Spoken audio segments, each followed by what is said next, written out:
have a 12-year-old who's got a BlackBerry. When he told me, Dad, you know what, I want a BlackBerry, I took him to the fruit market. And he goes, Daddy,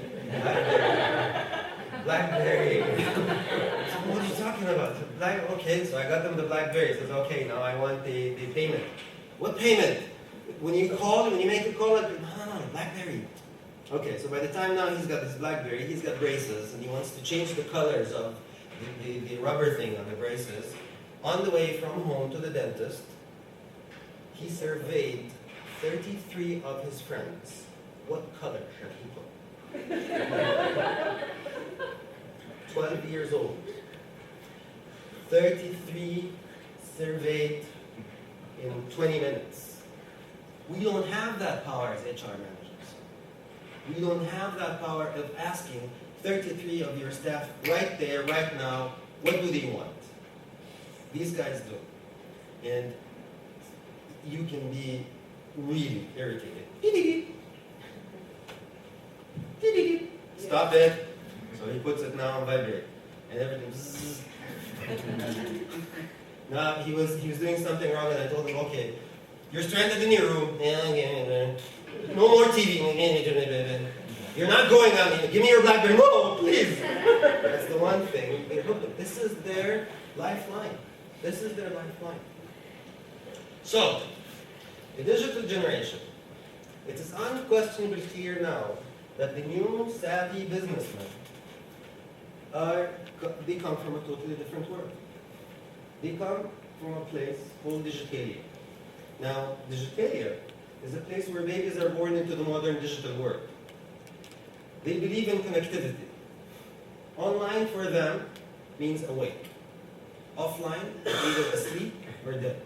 There's no such thing as offline. The new Digitalians look totally different from the previous generations. Do you know these guys? These are the hippies, the digital guys, a few years back. Do you know these guys? Bill Gates. Bill Gates. This is the team that started Microsoft. This is the team that created the digital world that we live in now.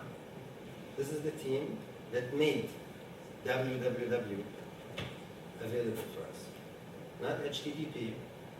They say people born before 1980s are called digital No, that was a wrong. Digital immigrants. Digital immigrants. And people are born after 1980 are called digital natives. Now, this is changing so fast, because now we found out that 5 years back, we are hiring now Facebookers. And managing them is a different story altogether. Now, sometimes I work in recruiting, and which one of these guys would you recruit from first impression? All right, and would I tell you, would you believe me if I tell you that this is one of the richest people in the world, if not the richest person in the world? This is Bill Gates. Now, this is what they look like now. Now, does anybody know from this room where did this picture, which movie this picture came from? You're a young guy. Yes, how old are you? That's it. This comes from me. If you don't know this picture, you're mature.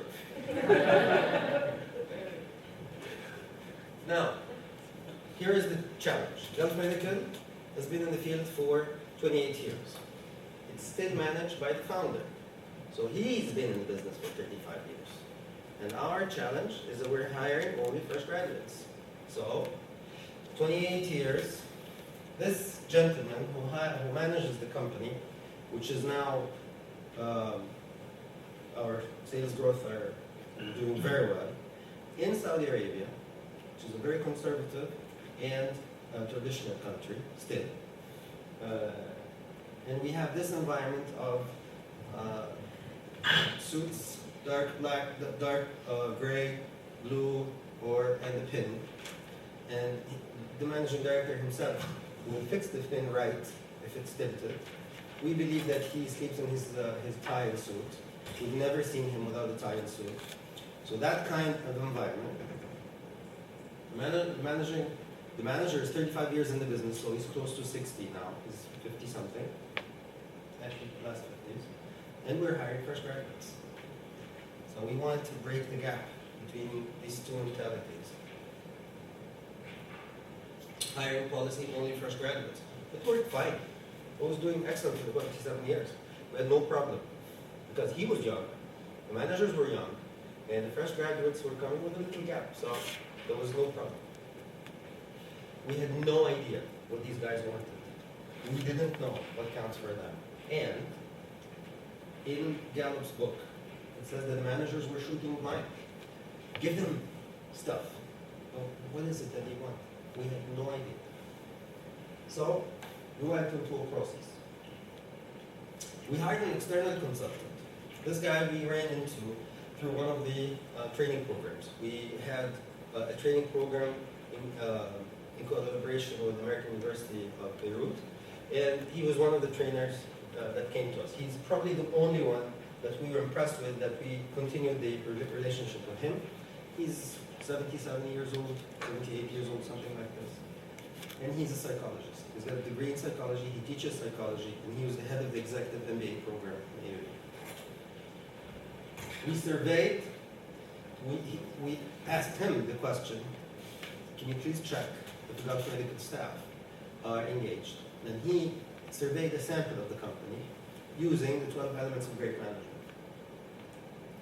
The participants interviewed by the psychologist, and I specify psychologist here because in any questionnaire, how are you doing today? How was your manager treating you? Did he say, congratulate you for your work in the last 7 days? That's not it. That's not it.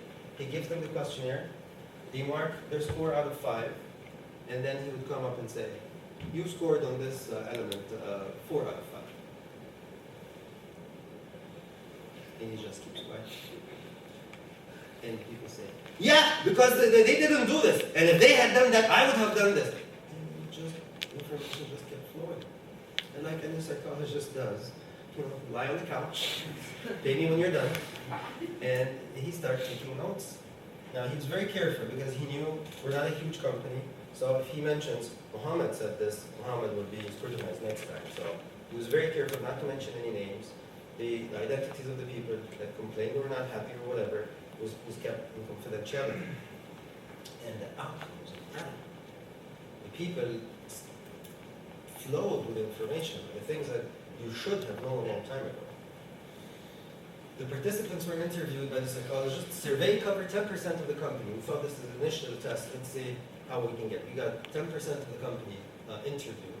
The data analyzed, and he made a huge, comprehensive report. This guy said that, this guy said this. It was segregated by regions, by geographical regions. And the report was about 125 pages. Now, our managing director had his own concerns that I don't think so, that this is going to be very feasible. Doing the satisfaction survey, it's easy. He didn't think that the outcome would be that comprehensive. So when we got the report back, we went into another process. Okay, let's analyze the report. First, we wanted people to make sure that the report is a strong report. Do they question the report? Do they have better ideas? So we gave copies of the report to the second level managers, not the top managers, second level managers. They're the closer people to the staff, to the juniors. And we asked them for a meeting to analyze the report, say why it was good, why it was bad, and what they think we should do further. So the meeting had 18 of the managers, and that meeting included the consultant himself, the managing director, and the HR director.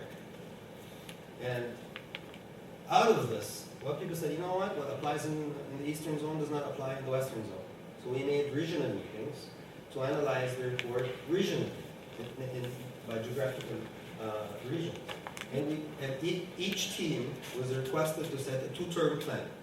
The immediate thing that has to be changed right now, and the things that we can change down the line. And the summary was, we did also, at the end of the year, our own questionnaire. Instead of the 65 questions in the employee satisfaction, we summarized them only on the 12, plus the demographics of the staff. The summary was approved by the managing director, and the application is now approved. So, the benefits of the process itself, the process